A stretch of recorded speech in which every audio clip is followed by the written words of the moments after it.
Welcome back everyone, and this is part 2 of I didn't win the V lottery. But how did I come to the United States of America, and how did I come from Tanzania to the United States of America? How did I change from being Tanzanian to become American? Obviously, in order to move from here to here, you have to go through the middle ground, and the middle ground is you have to get from Tanzanian, become a green card holder, and to become an American citizen. So how did I be able to do that despite of not winning the DV lottery? Because many of you have applied and didn't win the DV lottery, and you are wondering what are the ways of coming to America, or what are the ways of getting green card. So this is my story, explain to you how did I get green card, how did I get green card and later become a US citizen without winning the DV lottery, and how did I manage to succeed within the 12 years of my life here in America. Welcome back everyone, and this is Ernest Boniface Makulilo EBM. In case today is your first time to come here, you are in the right place at the right moment of your life. Remember to subscribe to my youtube.com/EBM Scholars and share these videos to others so that you can be in a good position to continue to support other people. So part 1 of this particular video is the link is on the description below. Watch that part 1 in order to continue with this part 2 of this continuation of how I came to America, but through scholarship, but I didn't win the DV lottery. How did I even become a permanent resident and later become US citizen, green card holder, then US citizen? So, as I mentioned, where I left is I got a scholarship which is called the Fulbright. And for those who do not know, my son's name is Benedict Fulbright Makulilo. So my first child, I named Fulbright, middle name was Fulbright, because it was a special memory of defining my life in America as a full and bright future for myself. So I named after the middle name is after the Fulbright scholarship which I got. So when I came to America, I knew for sure, because this coming to America through scholarship, it was so many years, over 20 years. Remember, 1995 is when I made the decision I will go to live in America. All those years from 1994, 1995, in between, it was preparing myself what would be the perfect way to go to America. And for me at that time, there was no much of the influence about social media and any other way. So the only way I knew was through scholarships. And I studied so hard, I avoided everything to be unfocused, so that when I come to America, I don't do any mistake. So once I arrived here, even if I had a scholarship for 1 year, because Fulbright scholarship was 1 year scholarship. So while I was teaching, I made sure I follow all the procedures. One of the procedures to apply for master's scholarship was you must take the English proficiency test, TOEFL. So, but the good thing I took the test before, or during the Fulbright. You have to take the test first to pass. So my test was still 1 year left to be expired. So I had to take the GRE exam and all other things. Then you have to apply. So this is what I want to make sure. Remember, all these years since green card lottery started, I was applying DV lottery. So while I was applying the DV lottery, I don't win. So if I don't win, I cannot just stop, okay, let me wait for another year and stop my entire life. For me, number one is, which I can control, was the scholarship. I came to America, but 1 year will be ending. So if 1 year is ending, what should I do? What should I do? Let me find how can I go for masters through scholarships. And this is what I usually tell people, and I like to talk about soccer, or even I can talk about basketball, to explain about the best of Cristiano Ronaldo and Messi. Why are these two individuals are the best on the planet Earth when it comes to play soccer? They score so many goals not because they are lucky. It's a very simple thing, because they take so many shots on target than any other player. Simple like that.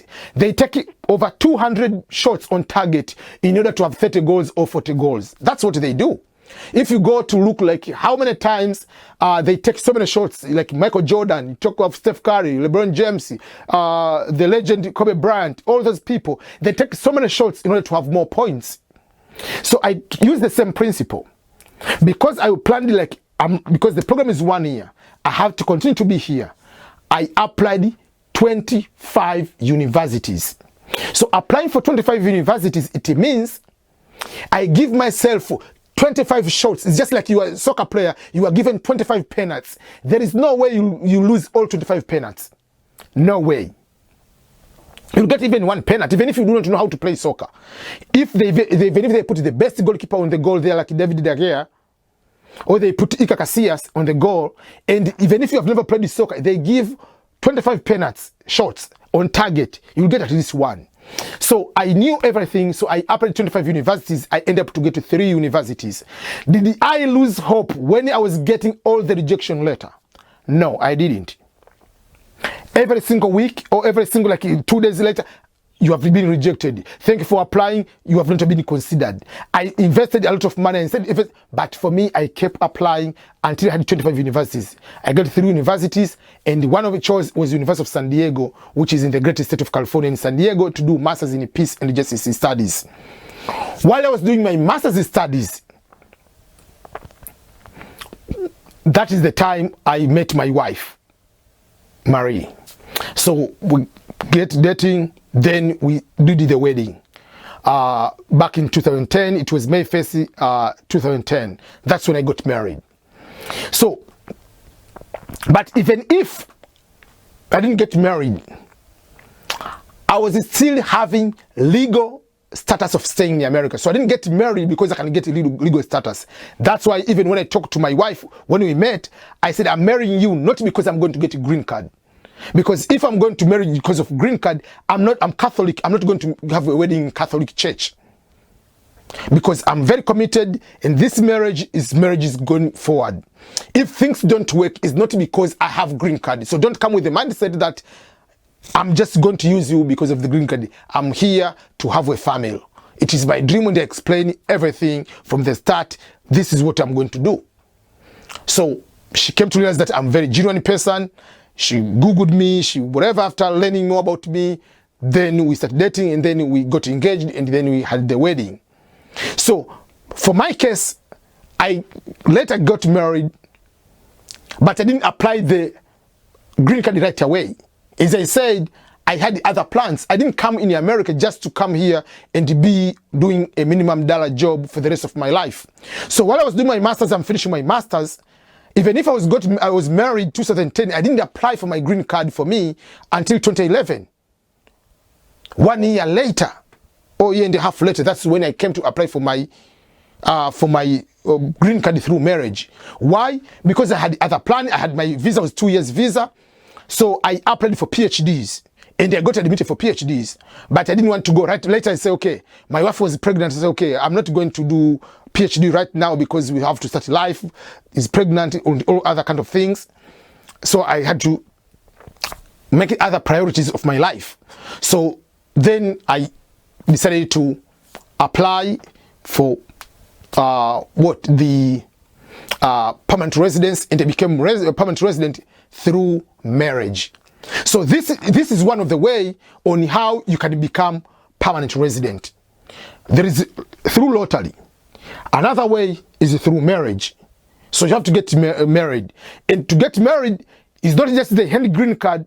You have to prove that your marriage is a bona fide marriage. That means it's a real marriage. It's not a scam. It's not something you're just going to get married because to get a green card. If they come to realize that that is a immigration fraud, and you are going to jail and you'll be deported. So you have to know that. So if you want to get married to an American citizen, yes, you are allowed. But it has to be a real marriage.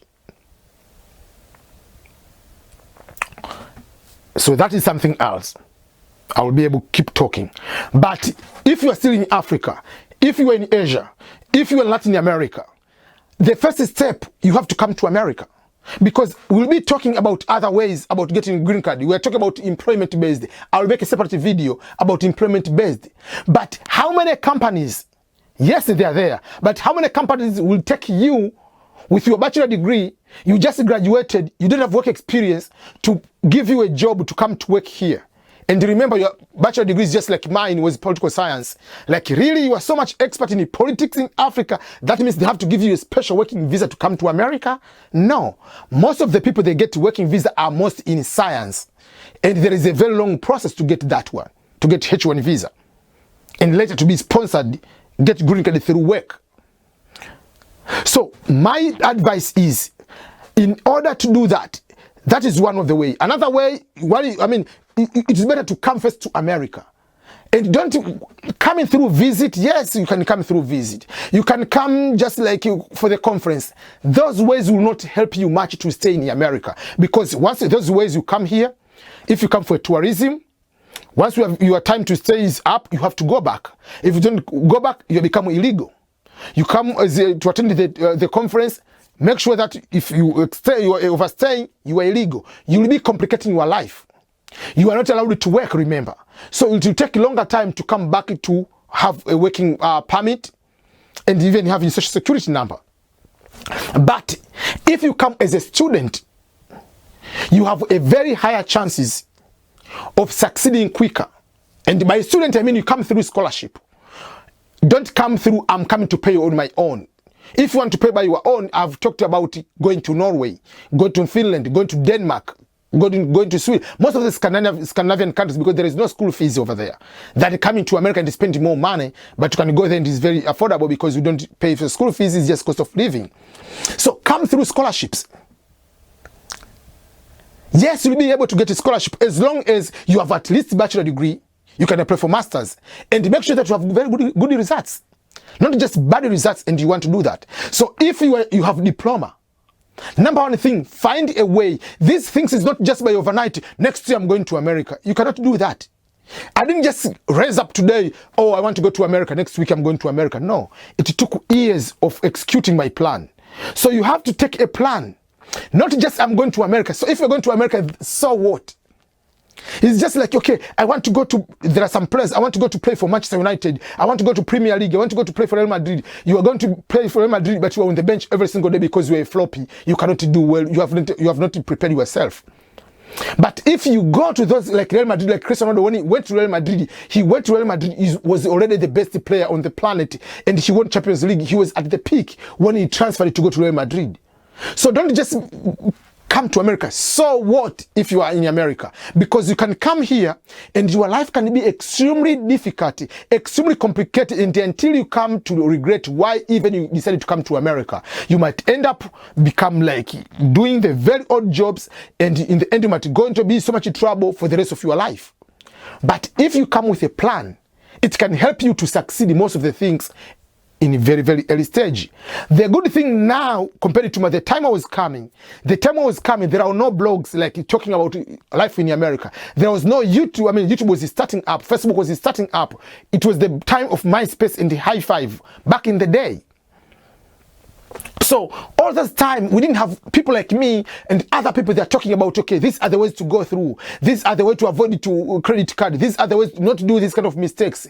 There are no those kind of channels. So now we have all this kind of channel. We can give you this kind of information. And for you, you can be in a position to find how can I be able just to go in America, but not just to go. What next?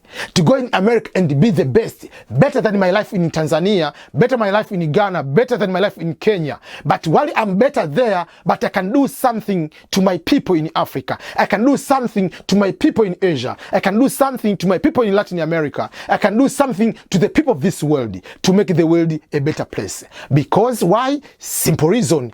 God told you, go to planet Earth. Didn't say go to Kigoma, go to Nakuru, go to Meru or Kisumu, or go to Accra, go to Yaoundé. No, God didn't say that. You were born there because your parents were there at the time you were born. Full stop. But you have entire world to go around and explore and succeed. As long as you follow the proper procedures on how you can be able to go properly there and contributing to that particular country where you want to go. So for me, my advice is, if you are a student, even if you are in first year, just study hard as if the villagers sent you there. Study hard so that you can get a good GPA. Once you get a good GPA, follow all the steps. Like I have so many videos about scholarship. Follow the steps. It is a much more guarantee of coming to America, of going to England, of going to Canada, going to New Zealand, Australia, Europe, whatever country you want to mention, than waiting for the lottery. Because all the time you'll be seeing that, okay, what is the easiest way to go to Canada? What is the easiest way to go to America? There is no easiest way. If there will be the easiest way, everybody will be here. There's no easiest way. Even American cannot just go in Tanzania or go to Ghana and just get work permit. No, it's not easy. That's the part of sovereignty in this world. It's not about you to come here. Even from American to go to England, it's complicated to get those kind of work visa. You can get the visa as a tourist, yes, upon your arrival, but go there and get a job, start a life. It's not easy for any person in any country. So don't assume it is very easy. You can take a plan, okay, this is how I'm going to succeed. One of the way why many people don't succeed is one of the main reasons. I can tell you the secret. And this is helping many people who are succeeding, and why many people, especially us as Africans or many people from developing countries, we don't develop. It's because we don't have deadline. We don't have timeline on how and when we are going to execute our plan, and how and when we're supposed to reach our milestone. So someone says, oh, I'm planning to go for scholarship. When exactly? Say in the year 2021, I have to get a scholarship. So if year 2021, in order to do that, you must apply for scholarship between August 2020 to December 2020, so that you can get a scholarship. And in order to do that, I must apply 20, 30, 40 scholarships. You must take 12, you must take a GRE, you must take a GMAT, you must take MCAT, you must take LSAT. What exam you need? Do everything is supposed to be in the line. You'll be able to succeed. But if you are waiting, I want to go to America, and then you don't have a plan, you do not know when. Each year we'll be saying tomorrow, tomorrow, tomorrow, tomorrow. Just like that, the old story we are reading about the monkeys and the chimpanzee, that they were planning to build a house. Every day say, oh, we'll build the house tomorrow. Tomorrow comes, oh, today is not tomorrow. Let's wait tomorrow. Up to this day, the monkeys and the chimpanzee are living in the trees. They are waiting for tomorrow to build their house. So you must have the plan. You must have the due date. You must have the deadline. You must have the timeline. For me, I had a timeline. I didn't want to go and just waste my time. It's just, I'm going this year. I must make sure I follow all the principles and all procedures in order to be able to succeed. So don't say I'm a lucky person. I'm not a lucky person. I know the procedures. I put my timeline and I use all my resources until I succeed. That's when I rest. So this is the end of part 2 of this video. Wait for part 3 where you can be able to continue with this one. Thank you.